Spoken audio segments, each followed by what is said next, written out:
OMG, Noah. Yeah, Nice to meet you. I'm phenomenal. a big fan. Oh, thank you. Yes, Likewise. I'm very stoked that you're here. So wait, you get to have a beard for this show. I do. I love it. Yeah? I love beard game. It's and I sort heard that you of, couldn't on ER, right? No, well, I grew one in the off season, and then they let me keep it. I think just to sort of humiliate me by having me glued to a patient in an episode. Sure. And then I had to shave it off, but it's sort of a default setting. My wife doesn't mind it, so I can keep it when I can. I love it. Thank you. Yeah, I love a beard. It's so cool. It's getting grayer. Any problems with the beard? Well, I hear because of how y'all shoot the show, you have to kind of keep it looking exactly the same because it's shot like by the hour, right? I'm doing this show that every episode is 1 hour in one shift of one day in... And you have to keep it like, So we're all, you know, we can't gain a pound, lose a pound, we can't get a haircut, can't get a tan, can't get a tattoo. And I already wouldn't qualify.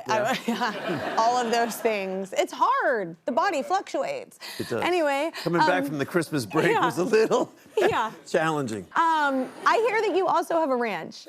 Well, it's my sanctuary. If you have I have, you know, yours is in Montana, which I'm guessing is much larger than mine. I have like a big backyard by Montana it's your sanctuary. It is my sanctuary. It's my little cocoon, my oasis, my incubator, my... Me too. My decompression chamber. Yeah. Do you have animals, or is it like a running? I do. You know, it's sort of like the island of broken toys. That's the ranch of broken down animals. Anybody that's got something that they can't care for tends to drop it off at my place. So I've got... Oh, we had something like that similar in my family in Texas. They are to be pitied. They are a sad bunch of animals. But I love them. Are you handy? Are you like the guy out there? Like, I've been in my tractor, but I don't regularly tractor.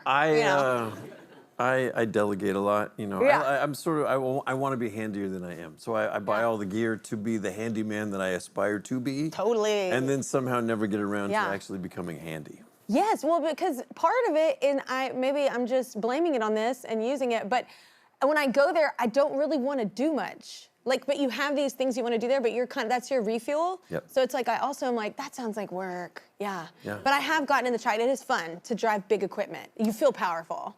I love a zero turn. It's just that's not huge. So sad because I used a screwdriver, like that's handy. But my wife gave me this thing called a bird buddy, which is like a ring camera for a bird feeder. Yeah. So I can on my phone watch birds eat out of my bird feeder. Animals are so beautiful and calm. Yeah, I love it.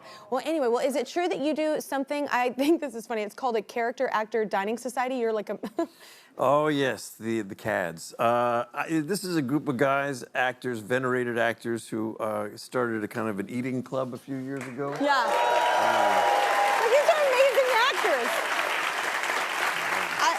I love that it's the character actor dining society. I am so grateful to be a part of this group, mostly because the texting thread goes on all day, every day. But we're just we talk shop and, you know. And talk. A little bit. I actually got to see one of our brothers, Danny Burstein, is starring in Gypsy on Broadway right now with Audra McDonald. That's cool. You're in town for work and play. Yeah, that's really cool. How did it start? How did your club, who starts that? Well, they're going to kill me for talking about it because we kind of have an omerta secret society. Oh, no, it's like Fight Club. Steven Weber and Spencer Garrett and Larry Fishburne and Titus Welliver, I believe, were the original members. And then it sort of blossomed out from there. Yeah, you each need your own coat of arms. This sounds like a whole thing. We have logos and mugs. I love you so much. That's like my fantasy league. I made sweatshirts. Yeah. I had merch for my team. Did you keep up with any ER cast members? I keep up with quite a few of them. That's cool. In fact, Mr. You were Clooney like just family, texted me the other day. Mr. Clooney is here. He's Never going on Broadway. For that actually just now. Yeah. He's going to be playing Edward R. Murrow in Good Night and Good Luck. Yeah. Look at me plugging George's stuff. Yeah, too. there's a huge sign. I pass every day. Yeah. Well, I just imagine it's like you're around these people so much for so many years. It's not many shows get that kind of success for that longevity. It bonds you for life. You know, we're all kind of accountable to and for each other for forever, I think. That's so cool. All right, well, let's do a pause. Way to hype up your man, Clooney. That was very nice. Linda's going to take us there, y'all. Hi, Kelly and Noah. Noah, I'm a retired nurse here in New York City, and I've been a huge fan ever since your first episode of ER. I remember when your character almost vomited. I understand that feeling. While I didn't get sick on my first day of nursing school, I passed out flat on the floor. Seems like we're both doing all right now. Stay here. Kelly has more with Noah after this. We are back with Noah Wyle, and that was a look at his new show, The Pitt. New episodes premiere Thursdays on Max. It's a very cool show, and like you said, it's shot in real time, right? It's a shift? It's one shift in one day. Every episode is 1 hour, so the first episode is 7 a.m. to 8 a.m. Second episode is 8 a.m. to 9 a.m. And you stay with me through the 15 hours that I'm on shift. And it's sort of like being in the back of a squad car for a ride-along with a police officer, or being embedded with a combat unit as a war correspondent. Yeah. You are right there in the action. Yeah. These kind of situations that happen are so intense. Like, I have friends that have worked the ER. I don't know how people decompress afterwards. Like, y'all cover some really crazy stuff. That's the big sort of underlying theme of this show, is I'm playing a guy who is an undiagnosed PTSD survivor from what happened during COVID. And he is getting triggered all day today. And his ability to compartmentalize and keep his professional demeanor on is getting harder and harder to maintain. How? Like, you know, because it's like coming back from anything. That's hard. I don't know how people do that. These people attend everybody's worst day of their life all day, every day. Yeah. And it takes a toll after a while. So ER was great show and was a very patient-centric show. This is more of a practitioner-centric show. Yeah. The show, the toll that just the daily grind and what this last 5 years since the pandemic have really taken on our practitioners. I think it's incredibly cool because shows like this, like with art, is, you know, brings such a powerful message if you're doing it right, and it really opens up our eyes and the level of empathy that then occurs. Because, you know, we're at a hospital, we're, you know, stressed out, and we're like, why aren't you helping? And you don't really realize what all's happening in those people's worlds, you know, that time. So it's really cool to do a show like this, just to create that empathy that I think is lacking a lot of times. Yeah.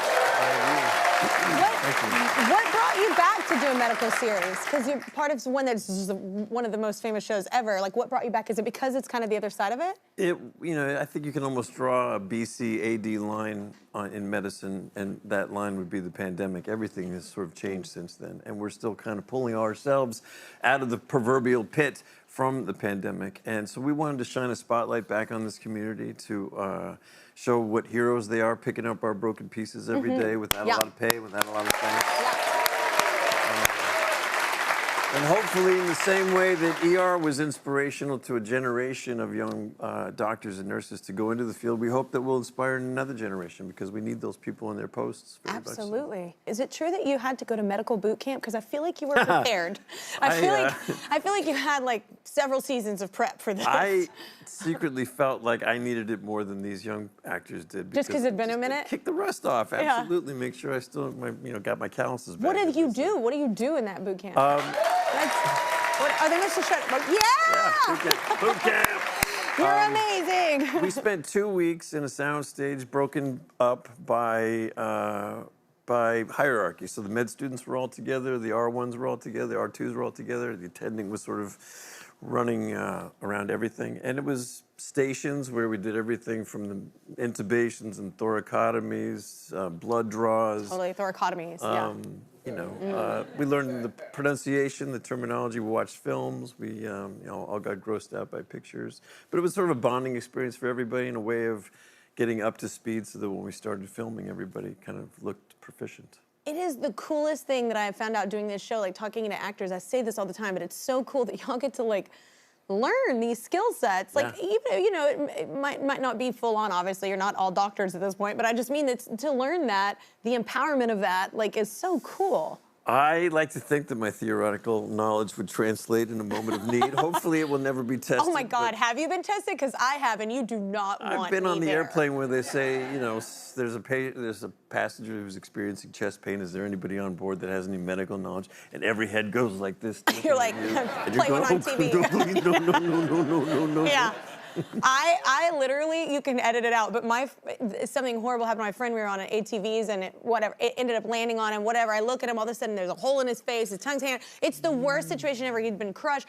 I am the girl that has done all the training classes. I am the girl. I'm a survivalist. I'm the girl that stocked the pantry. I'm this girl. No. I grabbed that emergency whistle. We're in the middle of nowhere, and all I'm doing is blowing into it. I'm like, my sister is looking at me like, what is wrong with you? And I'm whistle as if Superman's gonna hear it. I don't know what. We're in the middle of nowhere. You do not want me there. Well, I am not helpful. I'm gonna jump in and pretend to do CPR. My friend is dying. I don't want to touch him. I'm just like, and he survived. He's great now, but not because of me. Yeah. I was like, it was a really hard day, so you don't want me there. You did one of those ancestry shows. Who do you think you are? I did that one as well. Oh, yeah. Yeah, I loved it. I've met my great-great-great-great-grandfather who lived in Summit, Mississippi, and there he is. Yeah, look at that beard game. Oh, my goodness. Yeah.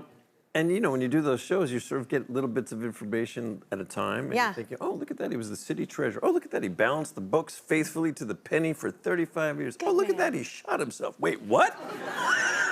He killed himself? Yeah, he did. What did it? Do you know why? He, like a lot of guys post-Civil War, found himself in a lot of debt, and he had an insurance policy that wasn't nullified by suicide. So he took a train from Summit to Jackson, went to the hotel across the street, wrote 3 letters, one to his wife, one to his son, and one to the hotel owner apologizing for what he was about to do. Put a pillow over his head, and that was that. So and he went to another town, because then obviously I guess the wife didn't tell, hey, he committed suicide. I don't, you know, it was one of those like sad things that it didn't actually help the family. His widow ended up dying in the home for Confederate widows and orphans in Biloxi, Mississippi, and that's where my episode ended, on the porch of the house that she probably died in. What the who do you think you are? Yeah. That is horrible. That's hard. That's some hard. It's kind of intense. You're like all happy. You're like, what a good man, a treasure, an upstanding citizen in the community. Bam, dead. Like, that's horrible. And that's when they zoom in on your face. Yeah, at that moment, like, just at what that will the moment. reaction You're like, be? Wait, what? That's so sad. Okay, no segue there. Let's take another short break. The Pit is Sorry, that was a downer. Yeah. No, it's what happened. No, Pitt's not a comedy either. No.